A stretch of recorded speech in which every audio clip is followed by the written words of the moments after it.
revelation of his holiness sound like in the room?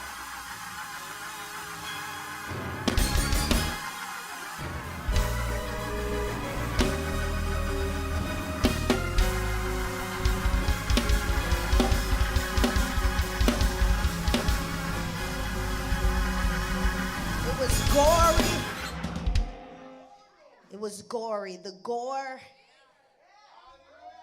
the blood, the agony of this moment. It wasn't just a folk tale. It wasn't allegory. It wasn't just a story about some mythical being or some mythical character. It's the cornerstone on which our faith was founded and built. Knowing he was born to die and knowing that that was his sole purpose for coming to this earth, when the time drew near, hesitation and even trepidation tried to set in. But Jesus, seeing the joy that was set before him, he pressed on with the help of prayer. He pressed on with the help of the connection that he had with his Father.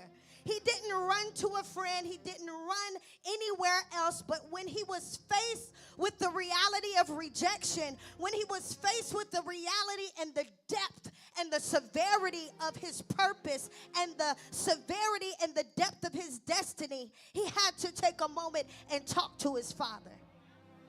It was in the Garden of Gethsemane when reality set in, the reality of rejection, the reality of betrayal, the reality of false accusation. It all set in, and if it were us, we would have given up. If it were you and I, we would have thrown in the towel, but our God, our Savior, our Redeemer, our Jesus, he saw us in the future. He saw you, he saw me, he saw our faces, he even saw our mistakes and our mess ups, but he still chose to say, not my will, but your will be done. He placed purpose above pain. He placed passion above his pain. He pursued us with a love so unconditional that even though he was sweating drops of blood, he still gave his Father a yes. Even though he was in excruciating pain and anguish, he still saw somewhere. He saw you in the future. He saw all of your thoughts. He saw your mistakes, and he still decided to choose you. He still decided to say yes.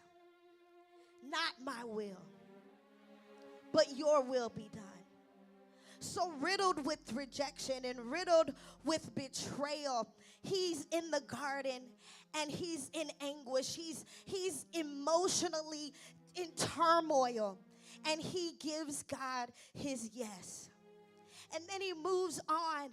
He moves on to another level of rejection. They choose Barabbas, a known criminal, a known offender, instead of him. Him knowing that he's blameless, knowing that he is spotless, knowing that he has done no wrong. He's experienced every level of temptation, but he did not sin.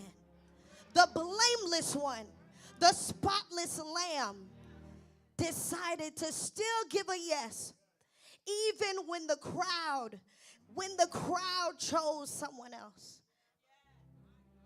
Our Savior, riddled with betrayal from a close friend, betrayal from his loved ones, betrayal from the ones he held most dear. He walks up that road. He walks up that road. He heads on the Via Dolorosa up to Calvary's Hill. Can you feel the heaviness and the weight of the cross? Can you feel the sweat dropping down his brow. Can you hear the crowd saying, crucify him? Can you hear the roaring of the crowd? Can you feel the turmoil that he may have felt when he knew he didn't do anything? He knew he didn't make any mistake, but he continues up the hill. He continues down the road. He continues on. And because of the joy that was set before him, he endured and he kept pressing his way. He could have said something. He could have laid the cross down. He could have gave up. He could have walked away. But because of the joy that was set before him, he endured the cross. He saw you in the future. And even with the heaviness of the wood, splinters ripping his flesh, even with the stripes from the cat of nine tails that had ripped his flesh with all 39 lashes, even with all of the agony, even with the blood running down. Can you imagine? He couldn't even see his way. He's just going. He's just going. He's just moving. He's just moving. Asphyxiation trying to assassinate him. Weariness trying to hold him down. Thoughts of what he had already endured with the betrayal. Thoughts of what he had already endured with the denial from the one that had the revelation. The one that had the revelation. Denial from the most closest of friends. And he makes it to Calvary. He makes it to Calvary. They drive the nails into his feet. Hey, and they drive the nails into his hands. They mocked him. They scorned him. Jesus, King of the Jews. They mocked him. They laughed at him. If you're king, come down from there. They had a crown of thorns on his head.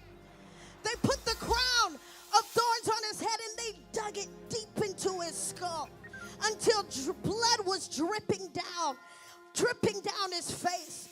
They beat him, they bruised him until he was unrecognizable, until you couldn't even know who he was. But our Savior,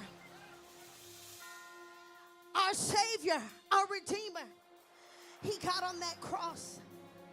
And even though asphyxiation attempted to assassinate him, even though he had the lashes on his back, the stripes on his back, the splinters digging into his back, digging into his skin, the crown of thorns digging into his skull, he took the time to leave us with these last words.